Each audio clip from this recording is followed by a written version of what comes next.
Hello दोस्तों, स्वागत है आपका दृष्टि आईएएस में। मैं हूं केवल आपके सामने और आप देख रहे हैं news on map India program. इस प्रोग्राम में हम बीते एक सप्ताह में चर्चा में रही भारत की प्रमुख जगहों के आधार पर मानचित्र से जुड़े हुए प्रश्न लेकर आपके सामने आते हैं और उस पर चर्चा करते हैं। तो चलिए एक तरफ से शुरू करते हैं। सबसे पहले हम बीते सप्ताह जो अभ्यास प्रश्न हमने आपको दिया था, आप में से बहुत सारे लोगों ने उसका उत्तर भी दिया था। एक बार चलिए इस पर डिस्कस करते हैं कि सिंधु नदी की सहायक नदियों के संदर्भ में निम्नलिखित पर विचार कीजिए। चेनाब, रावी, सतलुज, काबुल, ये सारी की सारी सिंधु नदी की सहायक नदियां हैं, लेकिन विचार क्या करना है कि उपर्युक्त में से कौन सी नदियां पाकिस्तान में पूर्व से आकर मिलती हैं। तो याद रखिएगा, पूर्व से आकर मिलती हैं की बात हुई है। तो इसमें देखिए, केवल 1, 2 और 3, केवल 1, 3 और 4, केवल 2, 3 और 4, 1, 2, 3, 4 सभी। तो देखते हैं, सबसे पहले हम यहां पर हमें नक्शे पर एक तरफ से दिखाई देता है, यह आपकी सिंधु नदी है और मानसरोवर से शुरू होकर यह जा रही है अरेबियन सी में।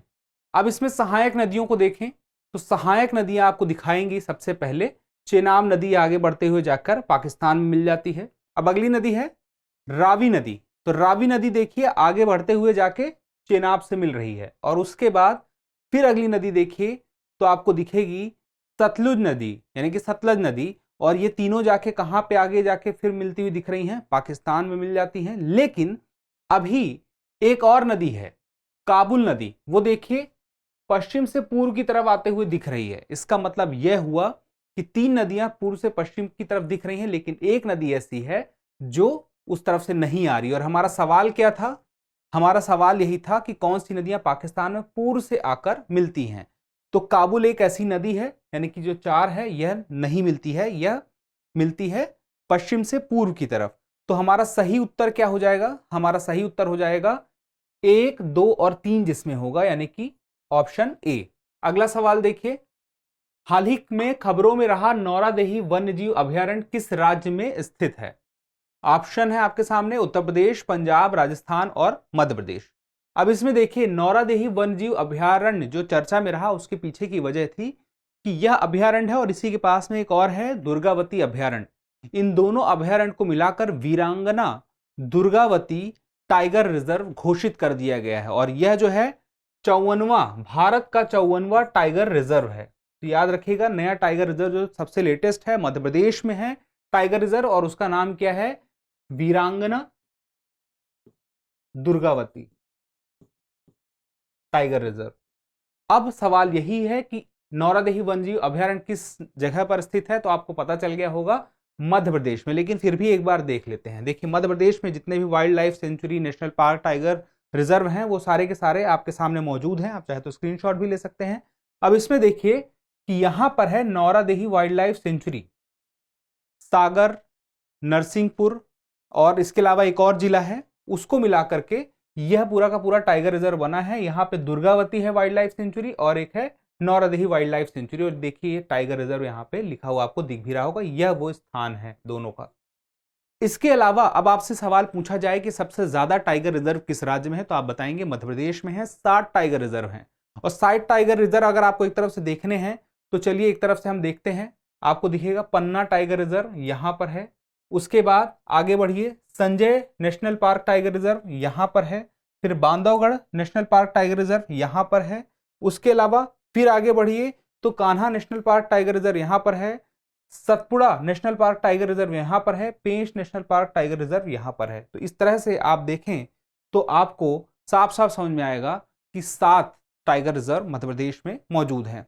इसके अलावा और सारे नेशनल पार्क भी इसमें हैं, आप चाहें तो देख सकते हैं, स्क्रीनशॉट भी ले सकते हैं। आगे देखते हैं, झेलम नदी के संबंध में निम्नलिखित कथनों पर विचार कीजिए। यह पीर पंजाल श्रेणी में स्थित वेरीनाग नामक स्थान से निकलती है। और दूसरा स्टेटमेंट है, पाकिस्तान में जाकर रावी नदी इससे मिलती है। तो चलिए एक तरफ से देखते हैं कि उपरोक्त में से कौन सा कथन सही है। केवल 1, केवल 2, 1 और 2 दोनों, ना तो 1 और ना ही 2। तो सबसे पहले देखते हैं पीर पंजाल श्रेणी कहां पर है। तो देखिए भारत के नक्शे में ये आपको पीर पंजाल श्रेणी दिखाई दे रही है। इसी को थोड़ा और पास से देखें तो पीर पंजाल श्रेणी में ही वेरीनाग उपस्थित है, मौजूद है यहां पर। अब जो स्टेटमेंट था वो यही कह रहा था कि वेरीनाग से शुरू होती है एक नदी, आगे बढ़ते हुए जाती है और उसका नाम है झेलम, और वह पाकिस्तान की तरफ पहुंचती है और लास्ट में फिर आगे सिंधु नदी में मिल जाती है। तो पता ही है आपको, हमने पहले भी डिस्कस किया था। अब देखिए सवाल क्या था कि यह आगे जाकर किससे मिलती है? रावी नदी से मिलती है। तो आप देखिए कि रावी नदी यह आगे बढ़ते हुए जाके यहां पर झेलम से यह जो स्थान आ रहा है इस जगह पर मिल रही है। तो इसका मतलब क्या हुआ कि हमारे जो दो स्टेटमेंट थे, पहला और दूसरा, दोनों के दोनों सही थे कि रावी नदी इससे मिलती है और यह वेरी नामक स्थान से निकलती है, झेलम नदी। अब इसके बाद देखिए अगला सवाल क्या है, निम्न में से कौन सी नदी कर्क रेखा को 2 बार काटती है? तो देखिए भारत की एकमात्र ऐसी नदी है जो कर्क रेखा को 2 बार काटती है और उसका नाम है माही नदी। अब इसके अलावा एक और जानकारी कि मकर रेखा को 2 बार काटने वाली नदी है लिम्पोपो नदी। थोड़ा सा देख लीजिए, अब माही नदी जो है मध्य प्रदेश में इस जगह से निकलती है जिसका नाम क्या है? धार। धार जिले से निकलती है और उसके बाद जब यह आगे बढ़ती है, इसका डायरेक्शन कुछ इस तरह से होता है, तो यहां पर कर्क रेखा को काटती है, फिर आगे बढ़ती है और फिर उसके बाद फिर से कर्क रेखा को काटती है और उसके बाद फिर आगे जाके अरेबियन सी की तरफ पहुंच जाती है। अब यहां पे देखने वाली बात यह है कि यह कर्क रेखा को काटती है, तो कर्क रेखा जो 23.5 डिग्री उत्तरी अक्षांश पर स्थित है, उसमें यह जानना भी जरूरी हो जाता है कि कर्क रेखा भारत के कितने राज्यों को काटती है? गुजरात, मध्य प्रदेश, झारखंड, पश्चिम बंगाल, उड़ीसा और भी कुछ राज्य हैं, उनका नाम अगर आप मुझे बताएंगे कमेंट बॉक्स में तो और बेहतर होगा। चलिए आगे देखते हैं, निम्नलिखित में से कौन सी नदियां गोदावरी की सहायक नदियां हैं? देखिए ऑप्शन है वर्धा नदी, सबरी नदी, प्राणहिता नदी और लक्ष्मण तीर्थ नदी। 4 नदियों के बारे में बताया और कूट के हिसाब से हमें बताना है कि कौन कौन सी नदियां गोदावरी के सहायक है। 1 2 3, 2 3 4, 1 3 4 या 1 2 3 4। तो देख लेते हैं वर्धा, सबरी, प्राणहिता, लक्ष्मण तीर्थ को। तो सबसे पहले देखिए यहां पर ये जो आप देख रहे हैं गोदावरी नदी तंत्र है और यह गोदावरी नदी जो शुरुआत होती है और आगे बढ़ते हुए जाती है बे ऑफ बंगाल में। तो शुरू कहां से होती है? शुरू होती है आपके पश्चिमी घाट से और यह महाराष्ट्र के नासिक में त्र्यंबक पहाड़ी से निकलती है और उससे आगे बढ़ते हुए यह नदी महाराष्ट्र, फिर महाराष्ट्र से भी फिर आगे बढ़ते हुए छत्तीसगढ़, छत्तीसगढ़ के बाद तेलंगाना, फिर आंध्र प्रदेश तक पहुंचती है और यह बे ऑफ बंगाल तक पहुंचती है, फिर उसके बाद वहां से मिल जाती है। अब इसकी सहायक नदियों को एक तरफ से हम देखते हैं, जो हमारा प्रश्न है। तो देखिए वर्धा नदी आगे बढ़ते हुए दिख रही है और यह वर्धा नदी आके जाके मिलती है गोदावरी से। और उसके बाद फिर देखिए अगली नदी है सबरी नदी, वह आगे जाके मिलती हुई दिख रही है। फिर एक और नदी है, यह प्राणहिता नदी है जो आगे बढ़ते हुए जाके इससे मिल जाती है वर्धा से और फिर उसके बाद गोदावरी में पहुंच जाता है इसका पानी। तो ये तीनों तो यहां पे हमें दिख रही हैं, लेकिन एक नदी है, वह नदी कौन सी है जो यहां पे हमें नहीं मिली है? वह है लक्ष्मण तीर्थ। लक्ष्मण तीर्थ वो नदी है जो कि कावेरी की सहायक नदी है। तो इसका मतलब क्या हुआ कि 1 2 3 जिसमें होंगे, यानी कि ऑप्शन ए हमारा सही उत्तर होगा और लक्ष्मण तीर्थ नदी कावेरी की सही सहायक नदी है, यह बात भी पता हो गई। चलिए अगला सवाल देखते हैं, सूची 1 को सूची 2 से मिलाइए। पहली तरफ है झील और दूसरी तरफ है राज्य। तो देखिए लोकटक के आगे उड़ीसा लिखा है, चिल्का के आगे मणिपुर, भीमताल के आगे उत्तराखंड और पुलिकट के आगे आंध्र प्रदेश, तमिलनाडु सीमा पर। अब हमें देखना है कि कितनी सूचियां सही हैं, कितनी इसमें गलत है। हमें एक सही सूची का निर्धारण करना होगा क्या है उसमें। तो एक तरफ से देखते हैं लोकटक को। तो देखिए लोकटक झील जो है यहां पर है, यहां पर लिखा भी हुआ है और यह जो है आपका है मणिपुर में है, यानी कि ए के लिए क्या हो गया? मणिपुर। लोकटक मणिपुर, ए के लिए 2 हो गया। तो यहां पे देखिए 2 विकल्प हैं, बी और डी। तो एक के लिए 2 और एक के लिए 2। अब देखिए चिल्का के लिए हम देखते हैं। देखिए चिल्का झील जो है वह यहां पर है, इस जगह पर मौजूद है और चिल्का झील जो है आपकी वह है ओडिशा में। तो इसका मतलब बी के लिए 1। अब देखिए बी के लिए 1 कहां पे है? यहां पर भी है, ऑप्शन बी में है और ऑप्शन डी में भी है। अब उसके बाद देखिए भीमताल। भीमताल आपको थोड़ा ऊपर नक्शे में देखेंगे, इस जगह पर आपको दिखाई देगा और यह जो जगह है यह है उत्तराखंड की जगह। तो इसका मतलब क्या हुआ? भीमताल के लिए उत्तराखंड यही सही है। सी के लिए 3। तो देखिए सी के लिए 3 किस में दे दिया है? सी के लिए 3 दे दिया है ऑप्शन बी में। हमारा उत्तर हो सकता है हमें यही मिल गया। देखिए यहाँ पे 4 है, तो यहाँ इसका मतलब ये उत्तर तो नहीं होगा। अब यहाँ पे हमने देखा बी हमारा सही उत्तर हो सकता है, तो क्या पुलिकट आंध्र प्रदेश तमिलनाडु सीमा पर है? तो एक बार इसको भी देख लेते हैं। तो ये है पुलिकट और यह आंध्र प्रदेश तमिलनाडु सीमा पर हमें दिखाई देता है। तो इसका मतलब क्या हुआ कि हमारा जो सही उत्तर है वह बी है, अब इसमें एक और बात जान लीजिए, यहाँ पे चिल्का झील की बात हुई है तो खारे पानी की सबसे बड़ी झील है भारत की, यह भी आपको पता होना चाहिए। इसके बाद आगे देखिए, ग्रेट हिमालय के अंतर्गत उत्तर से दक्षिण की ओर आने वाली पर्वत चोटियों का क्रम देखिए, उत्तर से दक्षिण की तरफ आना है तो उसमें जो ऑप्शन है देखिए, पहला है कामेट, नंदा देवी, धौलागिरी, माउंट एवरेस्ट, राकापोशी, कैलाश, मकालू, धौलागिरी, कंचनजंगा, नामचा बारवा, कामेट, धौलागिरी, मकालू, राकापोशी, नामचा बारवा और धौलागिरी। तो पहले हम विकल्प से ही शुरू करते हैं, कामेट, नंदा देवी, धौलागिरी, माउंट एवरेस्ट। देखिए अब यहां पे सबसे पहले आपको कामेट दिखाई देगा इस जगह पे। कामेट के बाद देखिए अगला है नंदा देवी, फिर हम देखते हैं नंदा देवी, तो यह है नंदा देवी, यहां पर ये कामेट है जहां पे ट्रायंगल बना है और यहां पे है नंदा देवी। अब उसके बाद देखिए अगला कौन सा है, धौलागिरी। अब धौलागिरी के हम देखते हैं तो यह धौलागिरी है।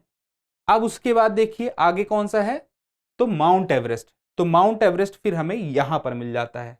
तो उत्तर से दक्षिण की तरफ हम देखते हैं यह, फिर उसके बाद हम बढ़ते हैं और यहां फिर और यहां, तो उत्तर से दक्षिण में हमें ये क्रम तो साफ साफ दिख गया। तो पहला ही जो विकल्प है वही हमें दिख गया कि सही है, कामेट, नंदा देवी, धौलागिरी और माउंट एवरेस्ट। तो इसका मतलब आगे बढ़ने की हमें जरूरत नहीं है, अगर पहले ही हमें आंसर मिल गया है तो, नहीं होता तो फिर हम आगे बढ़ते। अब आगे चलिए देखते हैं, एक सवाल है, यदि आप नागार्जुन सागर श्रीशैलम टाइगर रिजर्व से चलकर अपनी यात्रा में सतपुड़ा राष्ट्रीय उद्यान पहुंचते हैं, देखिए एक एक तरफ से सारे नाम देखिए, पहला नाम क्या है, यदि आप नागार्जुन सागर श्रीशैलम टाइगर रिजर्व से आगे चलते हैं, कहां चलते हैं, सतपुड़ा राष्ट्रीय उद्यान तक चलते हैं और उसके बाद कान्हा किसली व सिमलीपाल होते हुए पुनः नागार्जुन सागर श्रीशैलम टाइगर रिजर्व पहुंच जाते हैं। तो ये सारे के सारे जगहों पर पहुंचने के बाद पूछता है तब निम्न में से कौन सा टाइगर राष्ट्रीय उद्यान या टाइगर रिजर्व इस संपूर्ण यात्रा के मार्ग में आएगा। अब यहां पे देखिए तीन दिखाई दे रहे हैं, एक है Tadoba Andhari tiger reserve, Indravati tiger reserve और मेलघाट टाइगर रिजर्व। इसमें से बताना है कौन कौन से हैं, केवल एक, दो, एक और दो, दोनों, एक, दो और तीन, ये तीनों के तीनों हैं। तो देखिए पूछ रहा है संपूर्ण यात्रा के मार्ग के मध्य में कौन सा आएगा, ये नहीं बोल रहा है कि यात्रा में आएगा, यात्रा के दौरान बीच में पड़ेगा, बल्कि मध्य में कौन सा पड़ेगा। हमने पूरी जो यात्रा की है उस यात्रा को हम अपनी तरफ से एक बार मैप में यात्रा करके देखते हैं। तो देखिए यह मध्य भारत और दक्षिण भारत के बीच का एक हिस्सा है भारत के नक्शे का, उसको हमने लिया है जहां पर ये सारे के सारे राष्ट्रीय उद्यान और टाइगर रिजर्व मौजूद हैं। तो देखिए सबसे पहले हम शुरू करते हैं नागार्जुन सागर श्रीशैलम। अब यहां से हम आगे बढ़ते हैं, तो देखिए आगे बढ़ते हुए जाएगा मध्य प्रदेश में, मध्य प्रदेश में यह पहुंचा कहां पे, आपके सतपुड़ा टाइगर रिजर्व में। सतपुड़ा से आगे बढ़े तो कान्हा किसली में पहुंचा, यह भी मध्य प्रदेश में है।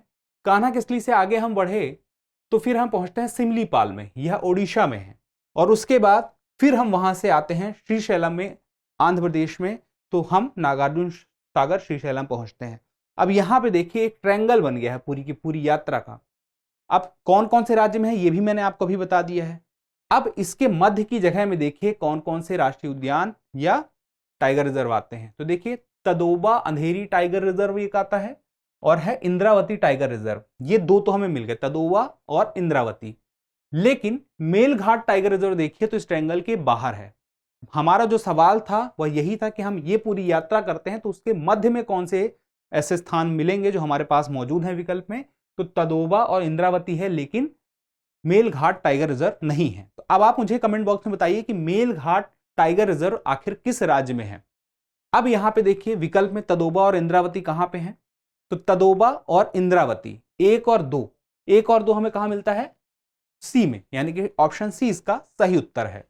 अब आगे देखिए अगला सवाल है, अभ्यास प्रश्न है, हाल ही में खबरों में रहा काओबल गली और मशको घाटी कहां स्थित है। आपके ऑप्शन है लद्दाख, जम्मू कश्मीर, उत्तराखंड, हिमाचल प्रदेश। आप अपना उत्तर कमेंट बॉक्स में जरूर दीजिएगा, आप उत्तर देते हैं तो हमें और बेहतर करने की प्रेरणा मिलती है। जल्दी मिलते हैं अगले एपिसोड में, तब तक के लिए स्वस्थ रहें, मस्त रहें और पढ़ते रहें। धन्यवाद।